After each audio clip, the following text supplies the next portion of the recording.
always naman, lagi tayo.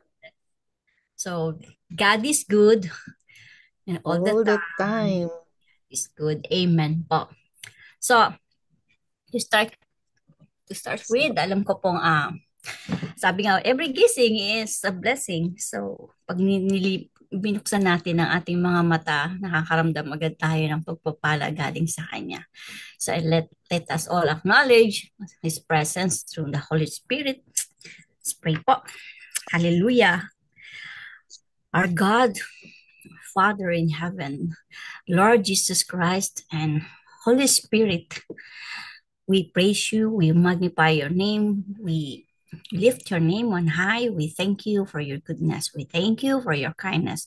We thank you because you are our Father. We thank you for this life that we have now because we know that last night you have been with us. You have you have given us in a good sleep, a silent sleep, and restoring our new life now, our new strength that we have now. And thank you, Father. Thank you. You never fail to love us. You never fail to amaze us, Lord. As we're going to start our new week for this for today, we thank you, Panginoon, for the the new hope that we are always expecting from you.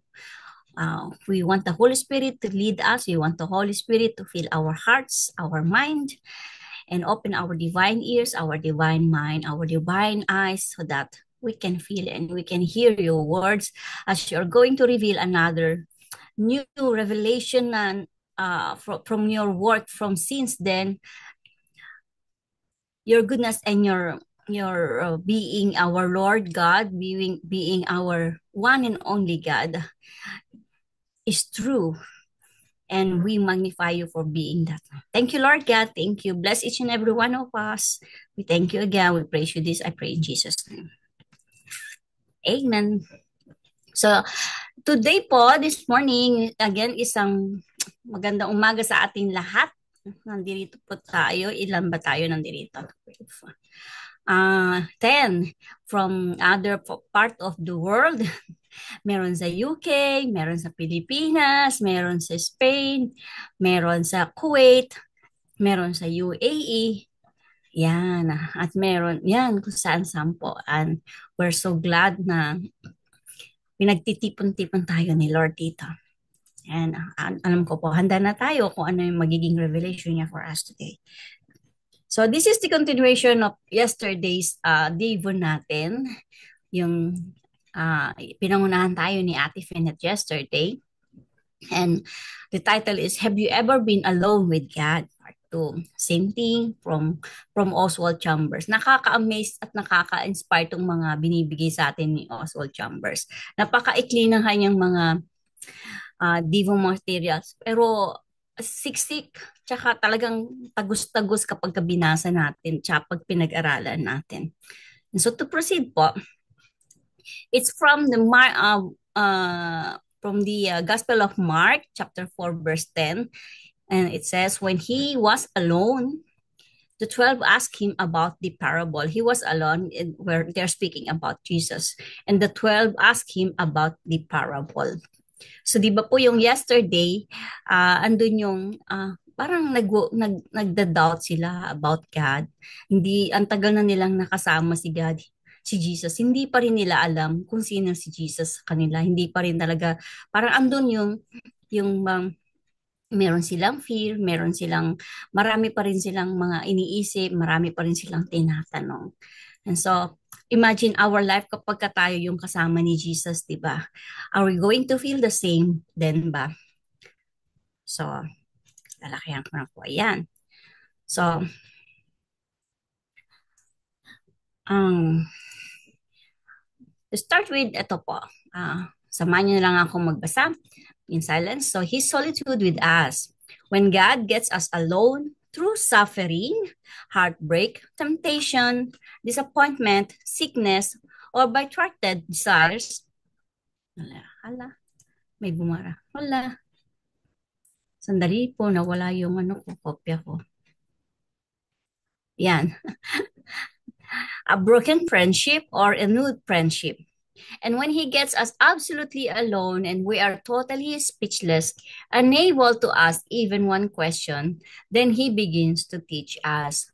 Sa mga pagkakataon po na nakakaramdam tayo ng mga sufferings, ng mga pains, ng mga parang natutokso tayong gumawa ng hindi ka nais-nais, tapos meron tayong mga disappointment, meron tayong mga fear na uuwi sa depression hanggang sa nagkakasakit tayo.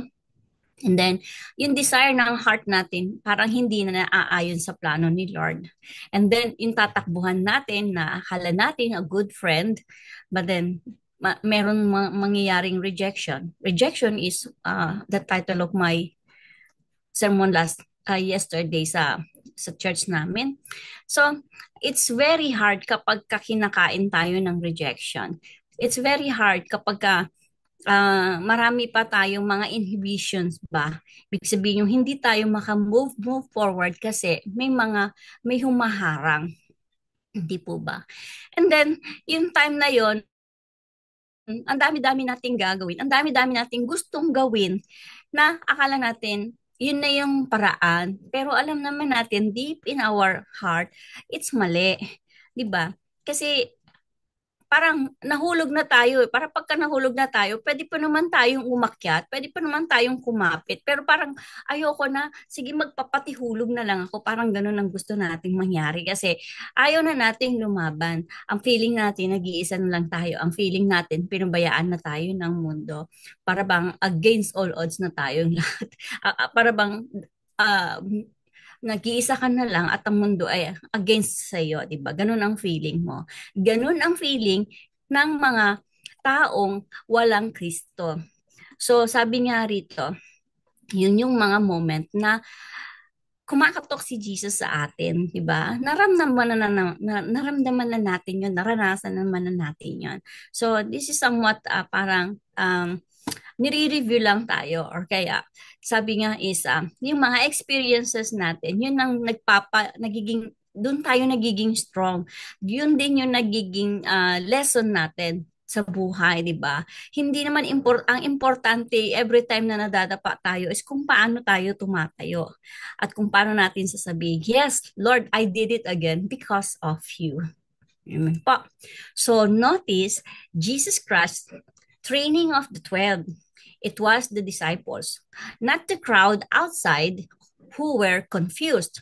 His disciples constantly asked him questions and he constantly explained things to them, but they didn't understand until after they received the Holy Spirit.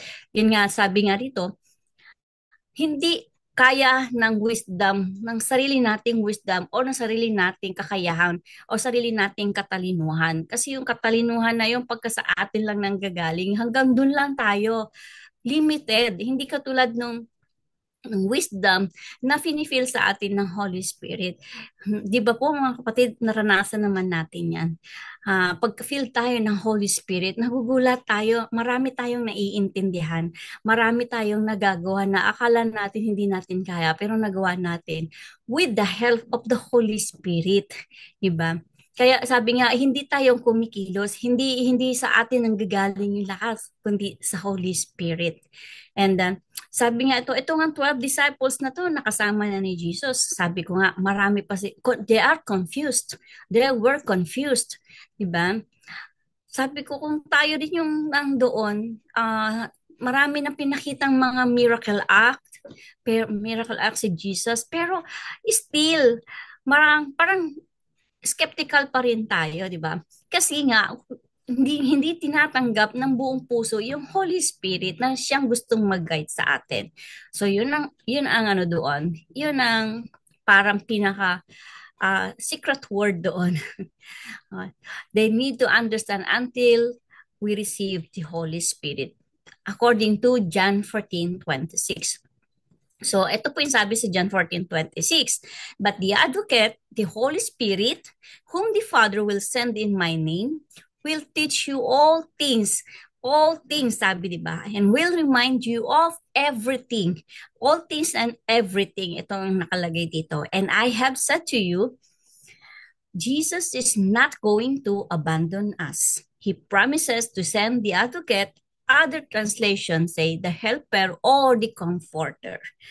Diba nga sabi sa kanta paborito ko yung kantang Waymaker, Miracle Worker, Promise Keeper, Light in the Darkness. Siya yun, siya lang naman yun di ba? And yung sa abandon na to, lagi nating pinanghahawakan na hindi niya tayo iniwan at hindi niya tayo pinabayaan at hindi niya tayo iniiwan at hindi niya tayo pinababayaan at hindi niya tayo iiwan at hindi pababayaan. Past, present, and the future, andun siya lagi.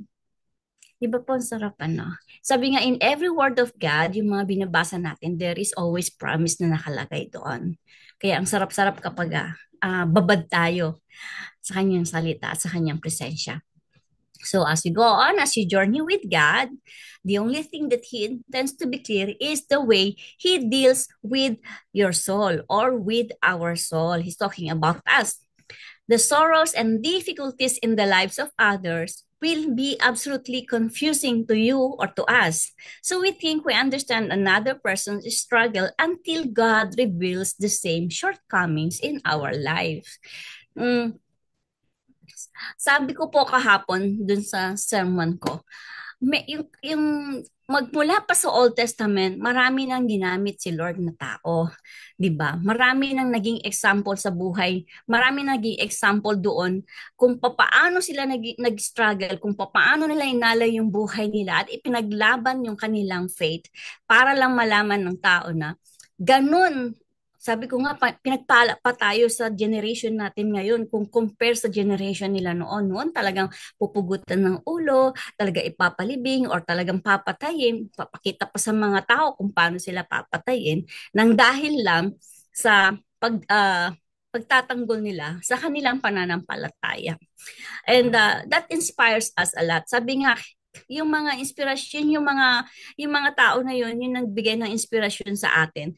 At also, they encourage us na the life being with Christ is not it's not that easy, pero sabi nga yung mga ang baku-bakong landas, tinuwid na ng mesyas. Kapag ka dumiretso tayo ng lakad, hindi nakakaliwa, hindi nakakanan. Pagka nakadiretso tayo, parang nararamdaman natin, kinukuha yung kamay ni Lord, hawak-hawak natin, papunta sa Kanya. So, mas masarap lumakad ng kahit mahirap maglakad, pero merong umaakay sa atin. Kesa yung naglalakad tayo ng sarili natin na akala natin tama, pupunta sa kaliwa, pupunta sa kanan, may tendency pa na bumalik tayo pa backward, di ba? Pero mali pala. So, parang nag-start na, nabaliwala na yung ginawa natin na maraming lakad na pero babalik pa tayo sa pinanggalingan natin. So, naging useless lang. It's because hindi natin tinanggap ng buong puso yung gustong instill sa atin ng Holy Spirit. Sometimes sa katigasan nga daw ng ulo natin sa katigasan ng puso natin, di ba? Gusto pa rin natin ipaglaban na, ito kaya ko to, ito tama to. But then, hindi pa rin di ba po? So, there are vast areas of stubbornness and ignorance the Holy Spirit has to reveal in each of us. But it can only be done when Jesus gets us alone. Kaya nga gusto ni Jesus yung nag-iisa tayo. Yung meron tayong quiet time with Him. Yung nagkakaroon tayo ng meditation at nalalaman natin kung ano yung gusto niyang sabihin sa atin. Na hindi naman niya tayo pinababayaan, hindi naman niya tayo sinasaktan. Ayaw niya tayo nasasaktan at ayaw niya rin tayong nahihirapan. Ayaw niya rin tayong nagkakasakit. Kaya lang, minsan, tayong gumagawa ng paraan para maranasan. Tayong gumagawa ng way, ng dahilan para maranasan natin yun. Para masaktan tayo, para magkasakit, at para pati maapektuhan yung spiritual life natin. It is because of our stubbornness and ignorance. Kaya nga, ang laking bagay kapag babad tayo sa salita ng Diyos, nalalaman natin lahat ng katotohanan kung paano ang buhay Kristiyano is yung sabi nga yung eternal life. Yung eternal life ang kapalit ng lahat ng ginagawa nating pagpapagal, pagsisilbi sa Kanya. Are we alone with Him now? Ang tanong dito. Or are we more concerned with our own ideas, friendships, and cares for our bodies? Minsan po, di ba, ah, sabi nga sa sobrang talino ng tao, lalo na yung mga binigyan ng mga talent, nakalimutan nilang pasalamatan ng Diyos. Gusto pa nilang i-overpower ang power ng Diyos. And then, nakakapag-create sila na akala nilang true friendship dahil sa power nila, dahil sa kasikatan nila. And then, they were care more on their bodies. Yung bang, tawag dito, yung, hindi yung ano, yung mga pansamantalang kaligayahan na tinatawag. More on sa mga material, di ba? Ang naakala nila nandoon ng kaligayahan. Kapag ka nakapaligid sa iyo yung nakapaligid sa atin yung mga material na akala natin, yun ang nagpapasaya sa atin. Nakakalimutan natin ang Diyos. 'Di ba? Hindi natin lang pinagpapala tayo ng Diyos para pasalamatan siya, para ma-appreciate natin yung kabutihan niya sa atin, para malaman natin na kung paano niya tayo pinagpapala at para maging pagpapala tayo by sharing our blessings. Kaya lang ang nangyayari, madalas na mangyayari, nakikita natin sa iba, nagagamit yung binibigay na pagpapala sa ibang bagay. Tapos lumalayo na kay Lord kasi they are good, they feeling nila they are in good situation, they are in good hand, parang ganon, 'di ba? Na kaya nilang gawin lahat kasi may pera sila, kasi they have everything, ang feeling nila everything na yung meron sila. But then they don't know. They didn't know that everything is God. And lahat ng meron dito sa mundo is not ours. 'Di ba? Even to friendship. Kaya lang dumadami ang kaibigan kasi may pera, kasi ah nalilibre kasi nabibigyan ng kung ano-ano mga materials. Nandoon yung isip nila, 'di ba nga sabi, where your ano ba yun, hindi ko makalimutan kung nasaan daw yung ating heart. Paano ba yun yung kung nasa yung spirit na, doon yung heart natin, kung saan tayo nakatutok, kung saan tayo nakapokus, nandun din yung heart natin. Nandun din yung isip natin. So, nagiging troubled na lang tayo kapag hello, kinakatok na tayo ni Lord. So, kailangan para bang dumating yung pagkakataon na maging alone tayo, but then, in not a so good condition. 'Di ba? Kaya nagkakaroon ng depression. Kaya nagkakaroon ng minsan suicidal dahil parang point of no return na ayaw ko na. Kahapon may nakausap kasi ako eh. Yung bago namin kasama sa church, dumating daw sa point na gusto niya nang magpakamatay, nag-suicide siya. Sabi ko, good, sabi ko, God is good because you are here now. Ibig sabihin hindi nagwagi ang kalaban. And to think na kung may mga pinagdaanan mo noon, tatawanan mo na lang kasi na-conquer mo yon and victory is yours, sabi ko. Huwag ka, tuloy-tuloy mo na lang ito, sabi ko sa kanya. And then, andito kami, mga masasabi mong kapatiran in faith, na in anything na pwede namin ialay, pwede namin i-offer sa iyo, na lalo na in spiritual advice, nandito lang kami. Sabi ko sa kanya. Sometimes may mga taong kailangan talaga na i-encourage natin through yung mga pinagdaanan natin, na nakita natin kung paano kumilos sa buhay natin. Diba? Salamat po. Yeah, for where your treasure is, there your heart will also be. Thank you, sis. Thank you, Marcis. Sabi kasi, pag nagparami ng mga kayamanan, tapos takot na takot tayo minsan, hindi ba? Hindi natin maiwan. Parang ando yung fear, baka nakawan, baka hold upin, baka ano. Pag ganun yung mga nangyayari sa mga milyonaryo sa mga lalo na yung mga nababalita. Kaya ang daming nagiging aksidente, yung naho-hold up, yung pinapasok, yung nanakawan, na pupunta pa sa wars kasi sa sobrang nilang pag-iingat sa mga kayamanan nila, nakala nila andun ang buhay nila, but then yun, kalaban, laging gawa ng gawa sa buhay nila. And then magagalit pa tayo sa Diyos. Lord, ba't pinabayaan mo ko? Lord, bakit kailangang mangyari sa akin to? Lagi na lang natin tinatanong si Lord, pero ang sarili natin, hindi natin tinanong, ano ba ginawa natin kay Lord? Para masabi nating, minahal natin siya, para masabi nating, naging masunurin tayong anak niya. So, sabi, Jesus cannot teach us until we any Jesus cannot teach us anything until we quiet all our intellectual questions and get alone with Him. So yun ang gusto ni Lord, yung lagi tayong merong time para sa Kanya. Nalulungkot nga ako kapag sa isang linggo, yung time na lang natin na mag-worship, madami pang nawawala. Yung parang yung nakikita mo ko konti lang kayo, yung iba yung iba hindi natin nakikita. Sa sarili ko lang sabi ko, Lord, pag ako nawawala sa simbahan, parang deserve ba ni Lord na yung bang sa na lang Lord pagka meron ako importanteng lakad, saka na yung pagsisimba. Sa akin lang yun. So, ako mismo minomotivate ko yung sarili ko. Binibigyan ko siya ng, hindi ko ginajustify yung mga excuses kasi deserve ni Lord yung time natin sa Kanya. The wisdom from Oswald, Jesus Christ is always unyielding to my claim to my right to myself.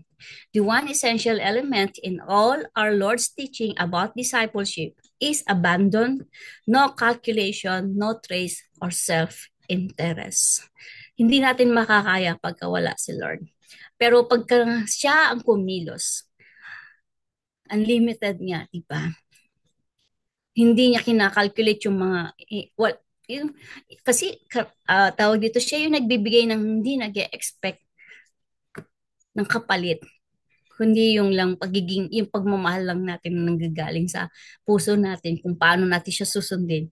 Dahil nga, siya yung dinideclare natin bilang tagapagligtas natin at Jesus ng buhay natin.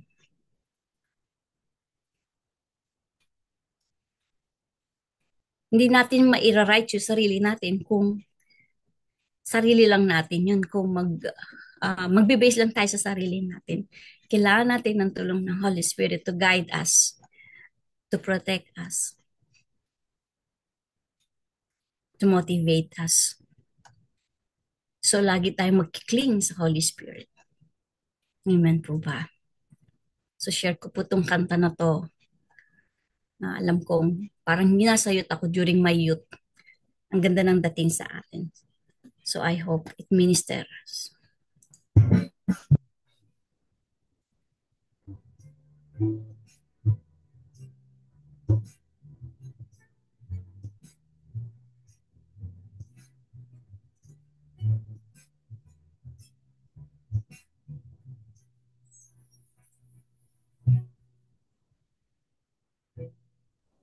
Sis, wala po yatang sound.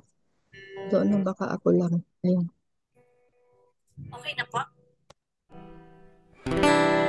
Ayan, yan. Meron na po. Yan, okay na, okay na. Thank you po. Thank you po.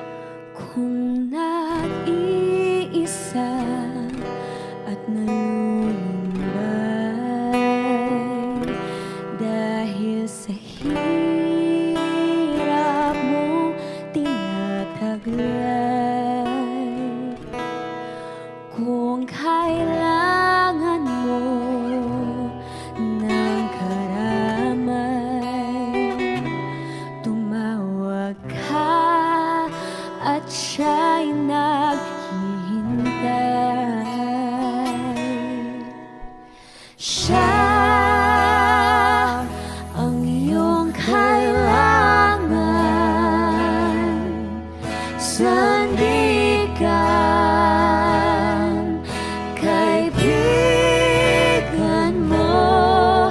Siya ang araw mong lagi at karamay kong sawi. Siya ay si Jesus.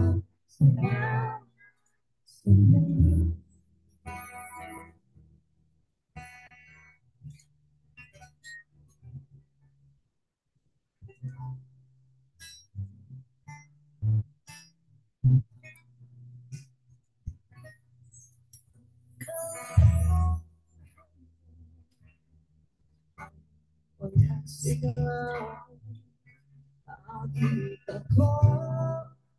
pa rin. Oo, wala po ba?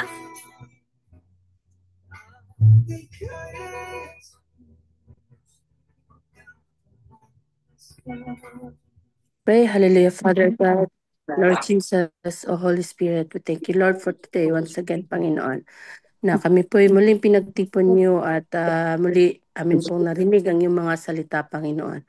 Lord, salamat sa buhay ng iyong anak na ginamit sa araw na ito na naghatid ng iyong mga salita, Panginoon. Nawa ang mga salitang pinadala niyo po, Panginoon, ito tumimo sa aming mga puso't isipan upang sa ganun, Panginoon, hindi lamang ito maging informasyon lang, Panginoon, bagkus ito po ay aming maging sandata, Panginoon, paano po namin kayo mapurihan sa bawat naming ginagawa, Panginoon.